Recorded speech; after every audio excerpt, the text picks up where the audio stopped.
What's this? It looks like a Chik Fil A cow. Don't worry, little one, I'll rescue you. Let's give you a quick wipe down before we take you home. Thank goodness we live in an age where everybody has hand wipes in the car, huh?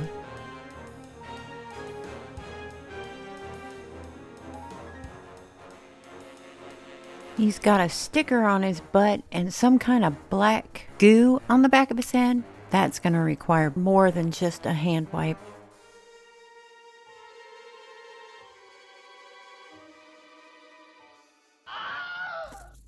Don't panic, it's just soap and water. And honestly, that got most of it off.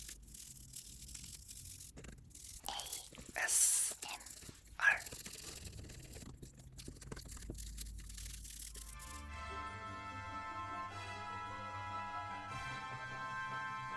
There now, isn't that better? Let's give you some time to dry off.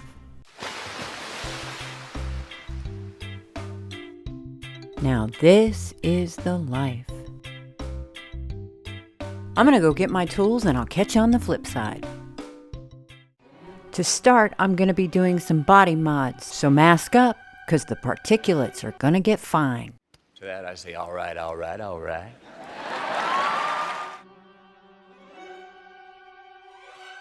And by body mods, I mean removing the embossed Eat More chicken words on his sign.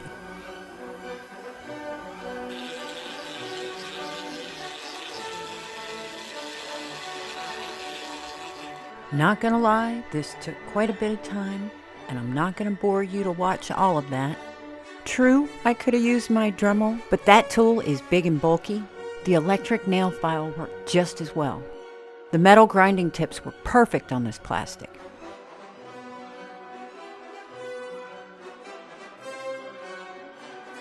And the pointy metal tip works perfect for the fine details. And along the seam line. Once he was sanded to my level of satisfaction, he got another bath, and it's time to move on to a base coat. I didn't trust paint or even gesso to stick to this plastic, so I went with a fabric paint. I can put it on a little bit thicker in areas that are still a little indented, and because of the matte finish, it takes acrylic paints on top of it really well.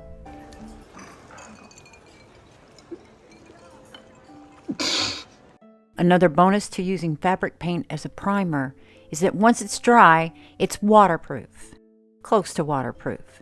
And that comes in handy when you change your mind on your color scheme and just decide to do over, which I did a couple of times. Which brings me to theme.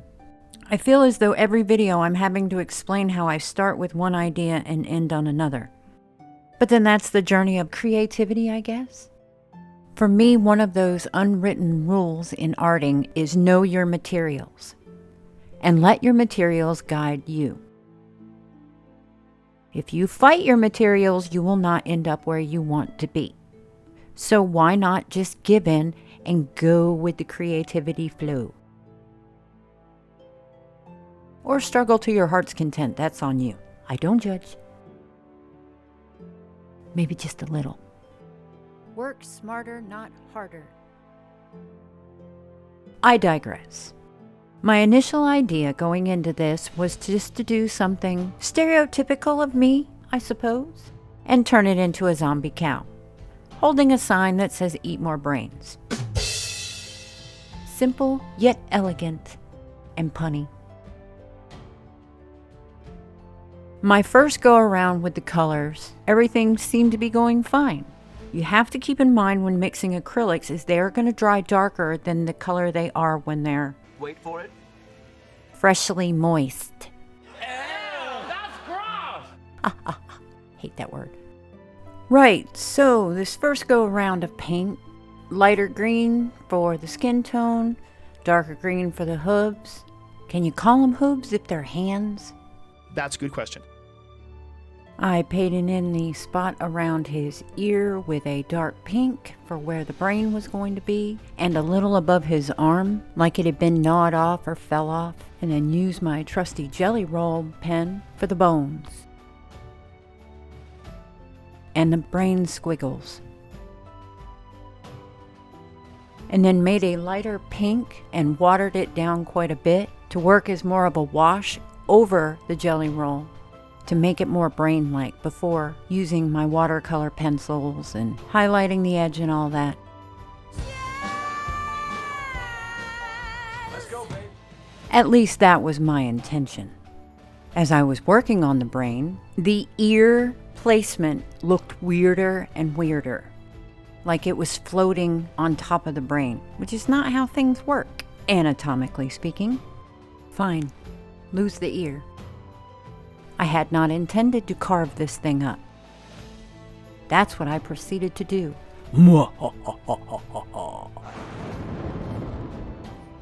Okay, that was a little creepy. I even made myself creeped out. And let me tell you, getting this ear off was no easy task. It was almost as if the inside had been cured longer because it was rock hard compared to the outside. So I scored through it with the knife and came back at it with the electric nail file, which in turn ruined the paint job, but I wasn't really grooving with it to begin with. The green is just too neon. Quick wash and reset. Back to the mixing. More turquoise, more white, just trying to desaturate. I went straight from the bottle for the sign. Nice mid-tone brown. And another go with the green. Yeah, I'm just not digging it. Hang on, I think I have an idea. As if it wasn't troublesome enough the first time, let's chop off the other ear. Gotta go for symmetry.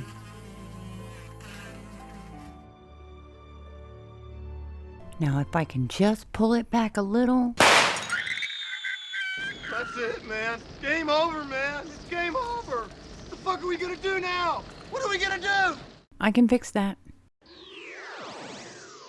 Epoxy clay to the rescue.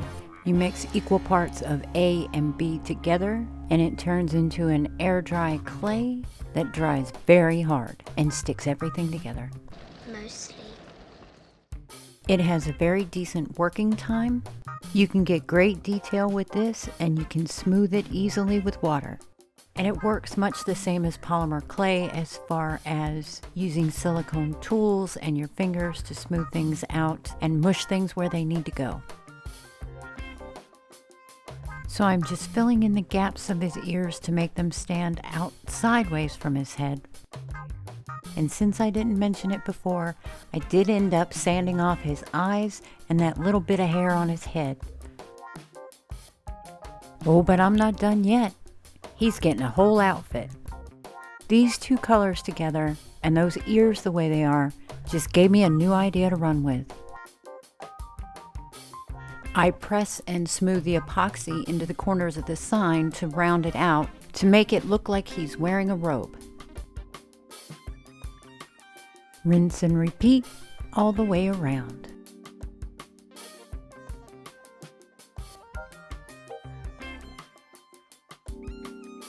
And mind the gaps.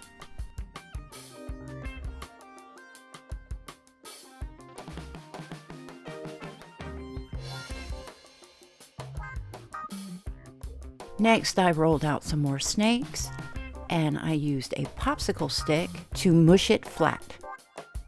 It was also a good guide to keep the width the same.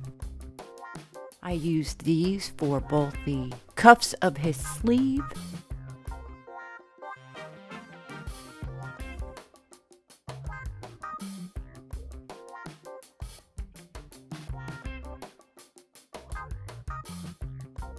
and the collar of his robe. I go back in with a variety of tools to give detail to all the parts. As it's drying, the material is getting more and more firm, so you can get finer and finer detail with toothpicks, silicone tools, brushes, you name it. You can make some really interesting textures in this. And with a wee bit more of mushing and pushing, finish out the bottom of the robe. I gave it overnight to dry and went back to the electric nail file to sand them down good. Can you guess the character yet? I even gave him a little tail. That's what she said? After the sanding, and truth be told, to test the durability of the epoxy clay, I gave this guy another bath. Happy to report it did just fine in water, as did the fabric paint. Right, on to priming then. This time I went with gesso on the epoxy area, rather than the fabric paint, just so the acrylic paint has something to hang on to. Now let's slap some paint back on. Let's slap on the green. Let's slap on the brown. Let's paint in the ears. I want to shade and color this thing already. Get on with it. Yes, get on with it! Getting on with it. After 2 coats of sealant, it's shading time. I can't deny it, this is my favorite part. Just adding on the layering and watching the colors pop and the details coming out and the piece just getting so much depth. Ah, God love it. In my opinion, the key to pastels is in the layering. I start with a medium tone, hitting all the areas that the light doesn't touch. And then I go back in with my darkest tone and get in all the creases good. Keep in mind these colors are going to dull down a bit when I apply layers of sealant in between, which I will say is a hard thing to describe to you just when to do that, but your piece will stop accepting color. It won't stick anymore. That's when you need another layer. It's what it takes to build up the colors. I really go heavy on the highlights on this layer since this one will sit the furthest under the layers. It's going to dull the most. I do the same steps with the brown. The only difference is I use a very tiny brush for this because I really want to emphasize the creases underneath his sleeves and in the crease of the collar and really bring out those details I sculpted in. I hope.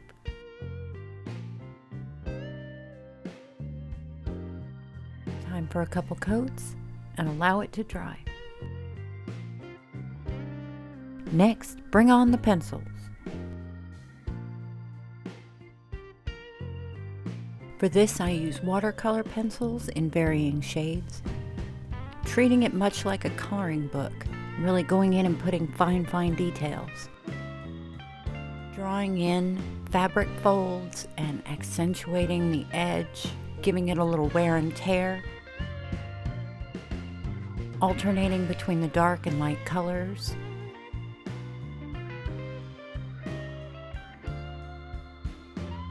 I think he's coming along quite well.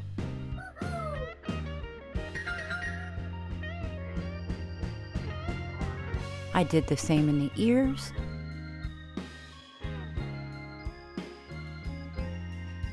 Finally, to tackle the face. This is the most intimidating part, I think. I mean, this is the part that everybody looks at the most. You gotta get this right. And it was kind of difficult to draw a straight line on a curved surface, but I kept flipping it around to make sure that my symmetry was there. In addition, you want to be light with your strokes. Kind of think of it like little dashes, and you definitely don't want to Wait for it. grind the tip of your pencil into the surface. The sealant has enough tooth for when you're brushing your pencil across the surface that it's picking up the pigment well enough that you shouldn't have to press very hard. You'll know when that stops happening to give it some more spritzing with the sealant.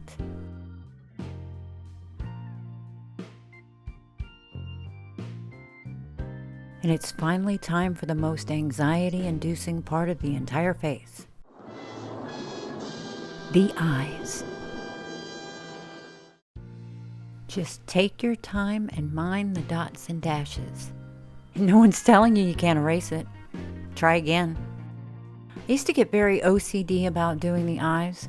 The first toy I ever customized, I had the ruler out and I was doing with string, putting this one here and that one there, making sure that it was all straight and da-da-da-da-da. Oh my gosh, I drove myself insane the first time.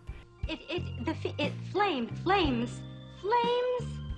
on the side of my face, breathing, heaving breath. But it was so perfectly measured that when it was done, it was so wonky. You can't do that to yourself because the curve of these toys and faces aren't symmetrical anyway. So my best advice is you gotta eyeball the eyeballs. Just keep looking at it, turn it this way and that to make it look right for you. I hope that helps.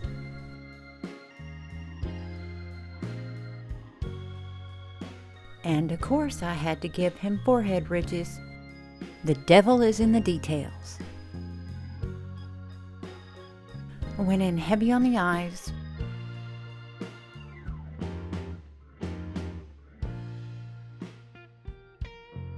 Clean up the edges a bit once I'm done. Highlighting everything. And ended up knocking a bit of the black off. Thus, it's time to stop with the pencils.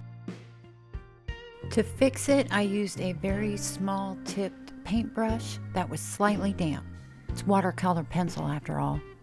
Remember how I said this was gonna dull after you put a couple of layers of sealant on top of it? Well, needless to say, I'm gonna paint the eyes, which I kind of intended anyway, but I didn't expect it to go that dull. Onward we go. For the eye shines, I pull out my trusty Jelly Roll pen.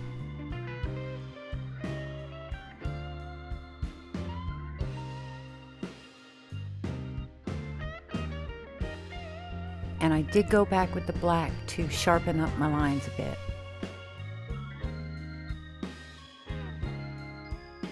To finish off the great big puppy dog eye look on a cow, I'm going with UV resin to puff it up a bit. This was a bit more difficult because of the curved surface, and I hadn't created a dugout eye for the resin to settle into naturally. And what I did to help that was I took the toothpick and little drops of resin and made an outline around the entire eye, and then went back in and dropped it into the area to help it from spilling out onto the face. That would not be good. And as a final step, I'm using a satin glaze on his robe. And I think it's time for the photo shoot.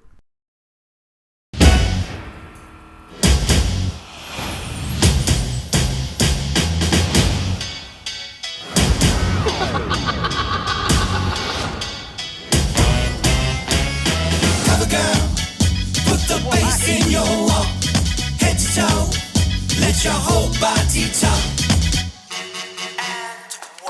Presenting Baby Grow Move. Quite the galaxy far, far away from where I was going when I started the project. Darling, did you use the wrong door? Open the doors.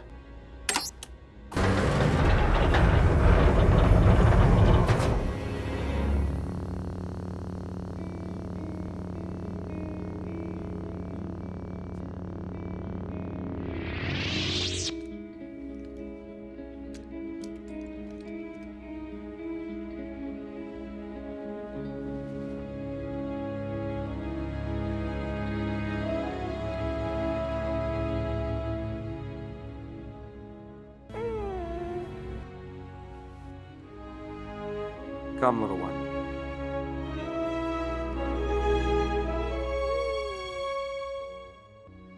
He wants your permission.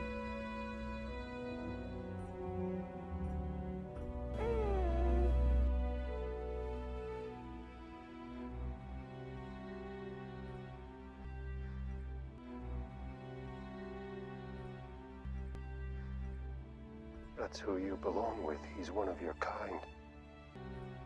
You go on. I'll see you again. I promise.